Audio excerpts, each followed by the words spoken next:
Good morning, everybody. Welcome to Arnie's Fantasy World of Sports. We're going to talk some baseball. We're going to talk a little football this morning. I'm going to look and see who's in our chat room. Lenny, great job. Lenny was talking about the Braves just a few moments ago, and I'm sure a lot of you guys watched that game last night. It was, great pitching. I mean, Bueller and Max Fried just really looked incredible. 1-1 tie going into the late innings, and then Blake Trinan comes in to pitch. But, you know, wasn't it the great thing about that game last night to me was there were actually people who were breathing, not the cardboard cutout types in the stands watching the game and no major tragedy. So, let's get more people to the games, right? It just, I don't know. It just seemed to me more like baseball. And to me, it was an incredible outing. First game all year since spring training stopped dead on its feet in early March that fans have been at a game. And you had about 11,000 there last night, and they got a treat. Good morning, DK Loosh. Good morning, Donkey Okie, Doug Boyle, Lenny Malpow, Star Dog. I love that one. Guest Ruben, Augustine, and Wanda in our chat room. If you are watching on Facebook and I say chat room, we have a chat room on Lenny Melnick Fantasy Sports Network where we have, it's a great group of people, knowledgeable fans, podcasters. So you may want to look in there and look at some questions that are asked. I try to do that during the show. Not only do I do that, I hope you guys will follow on Facebook. Send me some questions this morning. We're going to talk a little more about the Braves and the Dodgers. And, the thing I love about Atlanta, the age factor, there's so many young kids on that Braves team. And you look at their lineup last night, and Acuna leading off, Freeman batted second, Ozuna. Has Marcell Ozuna not been just a godsend to the Braves this year? If you're a Braves fan, and I know a lot of you come on and give me grief because I don't give the Braves enough kudos. Well, I'm going to give them kudos this morning. But if you're a Braves fan, you've got to love Marcell Ozuna. He signed a 1-year contract. And if you're the Braves, don't you go out and sign him to a longer-term deal now that he's performed at such a high level all season long. I mean, it's not like he's just heating up in the playoffs. He was hot all regular season. And d'Arnaud at catcher, the Mets, who can screw up whatever, they had d'Arnaud and they cut him. I mean, cut the guy, right? The Braves signed him. Not only is d'Arnaud hitting cleanup, he's hitting cleanup well. I would say he's the top offensive catcher. I know there's a kid in Philadelphia. I got it. But pure batting ability, there's not a better offensive player if he plays 162 games based on what he did this year. And then you got Albies, who's back from injury, going 2 for 5. Dansby Swanson. Did you notice, though, early in the game, Adam Duvall's at the plate, swinging the bat, and he aggravated that oblique. And I just believe he is gone for the playoffs. You don't recover from an oblique injury in a day or two. And it was obvious from him wincing, obvious from swinging the bat, a lot of torque in that powerful swing. Duvall is out. The Braves will get the opportunity to bring someone up because of it being an injury.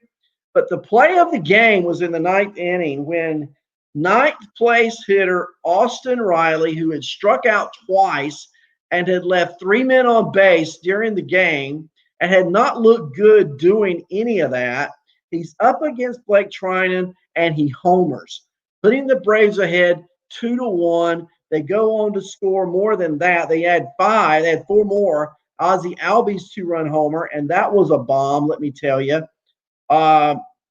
The Braves have a lot of weapons, and Kershaw going today for the Dodgers. Is it a must-win game? I don't think a game two is ever a must-win game. I think, though, game two is I really need a win, Dodgers. The Dodgers, at some point, as long as the Braves are leading the series, the Braves are not the favorite. They're, as you would say, playing with house money. The pressure's not on the Braves. The pressure's on the Los Angeles Dodgers. They steamrolled the regular season. They added Mookie Betts in the offseason. They've got arguably the best starting staff, arguably the best bullpen, arguably the best lineup, arguably the best team. But as we know, and I can go back and look at teams throughout history. You know, I've done this before. I love talking about the 88 Dodgers. The 88 Dodgers in the 88 playoffs were probably the third or fourth best team, maybe fourth. The Mets on paper were better. The A's were better on paper. The Red Sox may have been better, but the Dodgers steamrolled the playoffs because they were playing with house money and they had players who got hot. Kirk Gibson was hot. Oral Hershiser was hot. Well, look at the Braves last night. Max Fried, 6 innings, 9 strikeouts, only 1 earned run. That bullpen, Atlanta, 7th, 8th, and 9th. Martin, Smith, Melanson, 3 perfect innings, no hits, no walks. And you're not talking about chopped liver on that Dodgers side of the till. Now, look, the Dodger lineup last night loaded with bats. Betts goes 0 for 4. Seager 1 for 4. Turner 1 for 4. Muncy 0 for. Will Smith 0 for. Bellinger 0 for. Pollock 1 hit. Kiki 1 hit. It was a home run. Chris Taylor 0 for. The Dodgers as a team go 4 for 31. Not too good. Buehler, 5 innings. Look, one thing we know about Walker Buehler, he's got a lot of talent, but he's not going to pitch very deep. He's not going to pitch deep in any game. He went 5 innings last night, gave up 1 earned run, 3 hits, struck out 7. Good morning, Amy Elmore Cannon, and we will chop on talking about your Atlanta Braves this morning. But when you got into that bullpen, that Dodger bullpen that was supposed to be so great, look at the 9th inning. 4 hits, 4 earned runs. I've already talked about the blast that was given to them by Austin Riley and Ozzie Albies. But this Braves lineup is fast, it's young, it's energized. Look at them on the side. Watch them out of the dugout. They look like a high school team. It's like when I was playing baseball in school. I mean, these kids are out on the field right outside the dugout, waving their towels, jumping up and down, whereas the Dodgers are going through it methodically like it's a day at the office. The Braves look like they're having fun. Remember, this game of baseball, was it created for old dudes like me, or was it created for young guys? It's created for young guys. That's why they slide and dive and do all those fun things. The Braves are having fun. The Braves had fun in the last series. And don't put it past the Braves beating the Dodgers. Today, again, game 2, not a must-win for the LA, but it would sure be nice if you're a Dodger supporter or a Dodger follower if Kershaw could come out and pitch like Clayton Kershaw. And even this series, look, the Braves, Lenny touched on it at the 9 o'clock show. I mean, it was great analysis. The Braves aren't giving up any runs to anybody. That entire pitching staff is on fire right now. The bullpen, the starting staff, and today, you know, it's another day. Yeah, I got it. But it's another day. You're going to get rookie Brian Anderson today against Kershaw at 6:05. Anderson has been incredible. I picked him up on my fantasy team the moment he came up, and he was lights out. In fact, I think it cost me a fantasy championship. If you remember, Atlanta Braves fans, near the end of the season, he was supposed to pitch on a Sunday. They moved his start to a Monday. And because I lost that Sunday start, I missed out on what he would have given me in strikeouts and innings. Can't blame him. Just saying, when you count on a rookie, and you know, this is where some rookies are rookies and some rookies are special. And Anderson is a special rookie. And that is going to be a whale of a ball game at 6 o'clock tonight when Kershaw and Anderson both take the mounds for their respective teams.